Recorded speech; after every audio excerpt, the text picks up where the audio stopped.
નમસ્કાર મિત્રો, વિડીયોમાં તમારું સ્વાગત છે। પ્લાસ્ટિકની બોટલોમાં પાણી પીવાવાળા લોકો માટે એક ચોંકાવનારા સમાચાર સામે આવ્યા છે। કોલંબિયાની યુનિવર્સિટીમાં સંશોધકોએ એક નવા અભ્યાસમાં ખુલાસો કર્યો છે કે 1 લીટર બોટલના પાણીમાં સરેરાશ 2,40,000 જેટલા નાના નાના પ્લાસ્ટિકના ટુકડા જોવા મળે છે।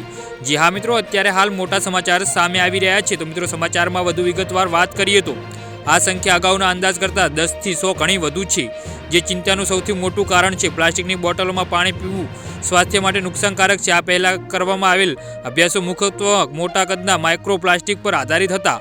જી હા મિત્રો, પરંતુ આ નવો અભ્યાસ નેનો પ્લાસ્ટિક પર આધારિત છે। નેનો પ્લાસ્ટિક વાળના વ્યાસ જેટલું નાનું હોય છે અને માઇક્રો પ્લાસ્ટિકના ભંગાણમાંથી બને છે।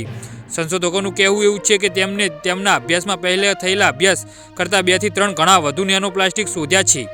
જી હા મિત્રો, અત્યારે હાલ મોટા સમાચાર સામે આવી રહ્યા છે। આટલા નાના કદના નેનો પ્લાસ્ટિક સરળતાથી માણસના શરીરમાં જઈ લોહીનો પ્રવાહમાં પ્રવેશી શકે છે, જેના કારણે બળતરા, ઓક્સિડેટિવ તણાવ, ક્રોસ અને શરીરના અંગોને નુકસાન સહિત અનેક સ્વાસ્થ્યના જોખમો વધી જાય છે। જી હા મિત્રો, તો આના વિશે તમારું શું કહેવું છે તો નીચે કોમેન્ટ બોક્સમાં જરૂરથી જણાવજો અને અમારી યુટ્યુબ ચેનલને સબસ્ક્રાઈબ કરવાનું ના ભૂલતા। ધન્યવાદ।